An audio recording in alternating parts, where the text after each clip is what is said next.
Terima kasih. Apa kabar teman-teman semuanya? Terima kasih, izin Pak. Mudah-mudahan ketawa Pak. Soalnya stand up depan presiden kayak pingin meninggal Pak. Takut salah ngomong, tapi saya adalah seorang warga negara Indonesia yang bangga dengan Indonesia. Jujur, Anda semua sebagai warga negara Indonesia harus punya kebanggaan terhadap bangsamu. Saya manggung di luar negeri Pak, saya selalu banggain negara saya. Karena saya orang Sanger Pak. Saya orang Sanger Tamako, dulu Pak nggak ada sinyal handphone Pak.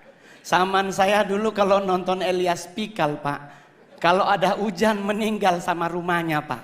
Karena petirnya gede.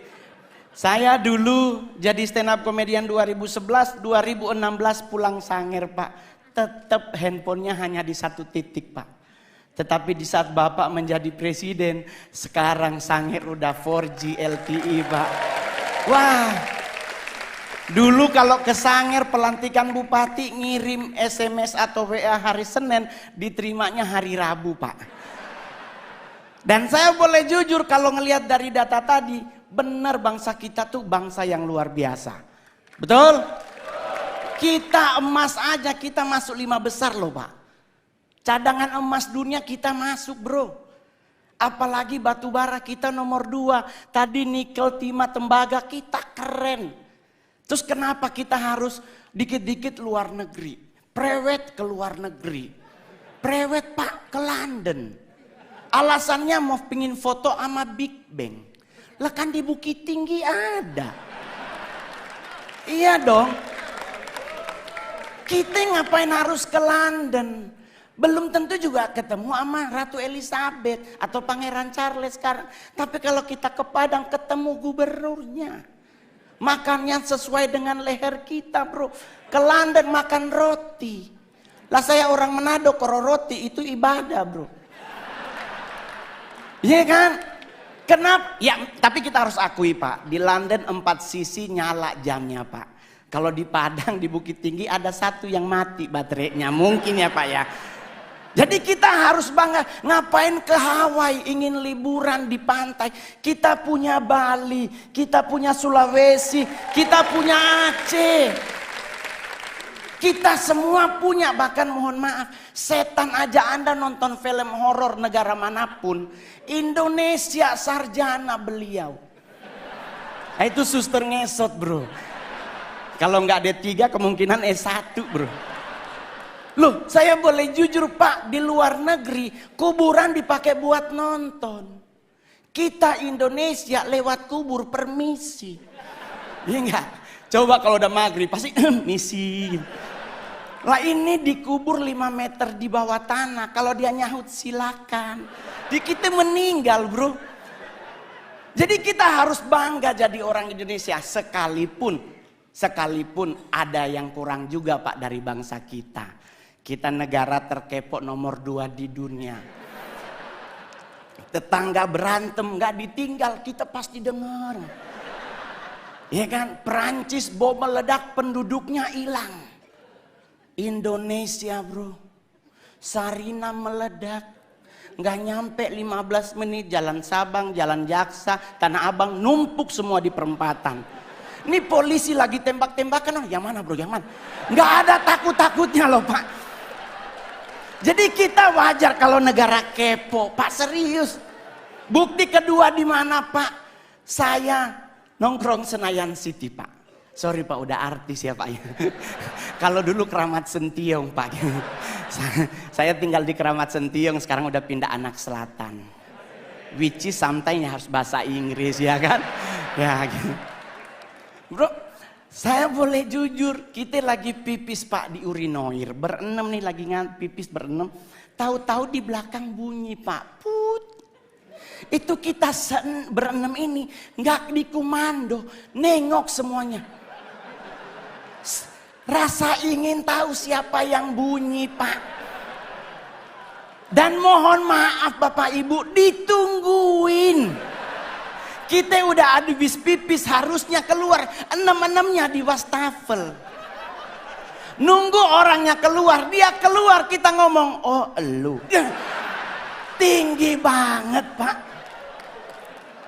Kita harus akui kita kepo tinggi. Kedua Pak, buat Pak Presiden, kita negara apa lagi? Ngusir setan Pak. Padahal mohon maaf Bapak Ibu, setan di luar negeri pakai jas. Menakutkan pasti karena ada belati, ada panah, ada pedang. Kita Indonesia setannya dari 170, 80%-nya difabel. Indonesia setannya mayoritas cacat Pak. Ya kan, suster ngesot, wewe gombel, pocong. Semuanya butuh dibantu, tapi kita ketakutan Pak. Lah, saya mau ngasih tahu ya teman-teman, suster ngesot nggak mungkin ke rumah kita. Nih Pak, saya anak Tanjung Priuk. Rumah sakit itu Koja. Otomatis suster ngesot hanya ada di rumah sakit. Kalau dia mau nyebrang ke Warakas, meninggal lagi Pak. Kan kontainernya banyak Pak. Ya kan? Dia lagi cek, ya Allah, balik lagi. Sampai subuh Pak. Kalaupun dia bisa nyebrang, nggak mungkin nakutin Pak. Pasti minta betadin, beset kakinya Pak. Jadi orang nanya sama saya Pak, terus ngusir setan apa yang harus kita lakukan? Jangan main dibaca aja Pak. Kalau Muslim dibacain ayat kursi, Kristen dibacain ayat Alkitab atau agama yang lain. Yang paling benar jangan dulu dibaca, tanya dulu setannya, lu agama apa? Iya kan? Takutnya dia Kristen dibacain ayat kursi kan gak kena bos. Iya kan? Jadi buat teman-teman semuanya, gak usah khawatir ngadepin hidup. Saya sangat yakin dengan 1000% bahwa Pak Jokowi pasti akan umur panjang. Anda tahu kenapa? Karena beliau rendah hati. Saya udah 2 kali foto sama Bapak. Satu di Istana Negara, satu di Tondano, Natal Nasional. Itu bro, kebanggaan saya, anak yatim piatu. Gak punya orang tua dari usia 4 tahun. Bisa ketemu presiden, makan di istana lagi. Pingin nyolong sendok Pak. Soalnya sendoknya keren banget. Stainless steel terbaik, lumayan buat cincin bro. Serius Pak. Saya di Sangir ketemu bupati aja udah pingin pingsan, apalagi sama Pak Presiden. Plus saya kali ketiga disapa oleh Bapak. Di istana ditanya, Mas Mongol. Di Tondano, Mas Mongol. Saya bareng beliau di mobil bagi-bagi buku dan baju. Hari ini pun Bapak nyapa Mongol. Keren Pak. Ya mudah-mudahan foto bersama lagi. Jadi Pak, saya bangga banget memiliki presiden seperti Bapak. Ya kan? Kenapa bisa umur panjang?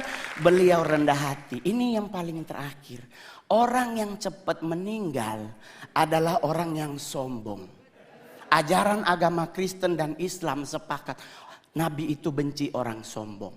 Orang sombong tuh cepat matinya. Kenapa? Jalannya petenteng-petenteng. Ya kan? Apa lu lihat-lihat? Nah itu Pak, kalau malaikat maut nunjukin muka, habis dia. Tapi kalau orang yang rendah hati dan sederhana, jalannya nunduk Pak. Seperti Pak Jokowi, permisi, ya kan? Ya, sederhana. Kenapa orang yang rendah hati meninggalnya lama? Karena malaikat maut nunggunya di depan. Otomatis kalau kita nunduk kelihatan sepatunya. Ini kan lagi jangan, oh ya Allah dia kan kita putar-putar. Nah, umur panjang Pak, ya kan?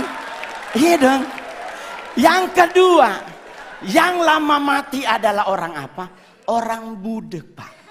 Saya oma meninggal umur 100 tahun di Sangir.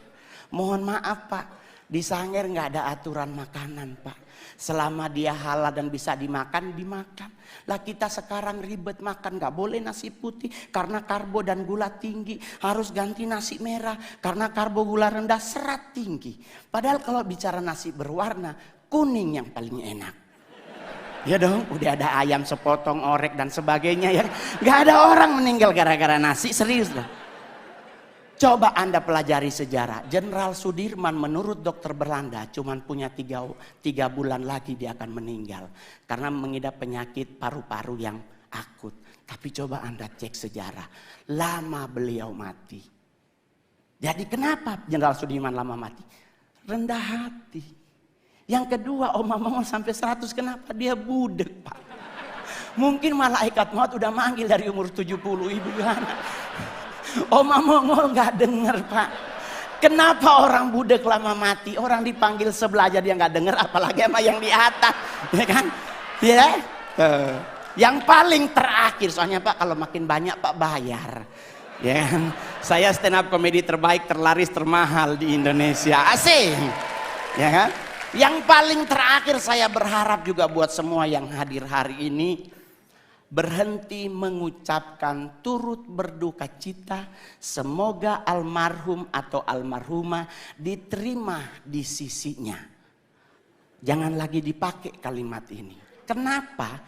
Karena kalimat ini sudah digunakan dari abad ketiga sebelum Masehi. Udah berapa orang di sisinya, Pak? Ini udah 2024, udah numpuk orang di sisinya, Pak. Iya kan? Bagaimana kalau kita sepakati bersama ganti tempat, bikin saf baru. Semoga almarhum atau almarhumah diterima di depannya. Ya kan? Jadi bisa nengok ke belakang, wah bos besar tuh. Jadi santai ngadepin hidup, Pak. Saya bergabung dengan PSI baru kurang lebih setahun. Dan saya dipercaya menjadi ketua DPP bidang kepemudaan dan daya kreatif. Nggak pernah terbayangkan, bos. Anak yatim piatu bisa jadi seperti sekarang. Saya 12 tahun jadi artis, Pak. Sulawesi Utara banyak artis, Pak. Tapi saya artis yang paling banyak main film dari Sulut, Pak. Saya sudah membintangi 41, Pak, ya layar lebar. Dan saya berharap Pak Presiden menginformasikan kepada Menteri BUMN, kalau boleh ayo kita bikin film anak kecil, Pak. Indonesia kekurangan film anak kecil yang mendidik, Pak. Jujur aja, bro, kita anak kecil dibombardir dengan film Dora. Anak 6 tahun kerjaannya kelayapan, Pak. Ini anak siapa? Selalu dia mau kemana-mana nanya, mau kemana Pak kita hari ini? Ini anak harus tidur siang. Ini gua curiga juga, ini anak ini yatim piatu juga, Pak. Tapi mohon maaf, Pak, zaman Mongol dulu ada si Unyil. Ada nilai moralnya yang diajarin oleh Pak Raden. Dan saya berharap BUMN yang ada dengan komando Pak Presiden mengingatkan, bikin film anak kecil yang punya didikan moral. Terima kasih, saya Mongol.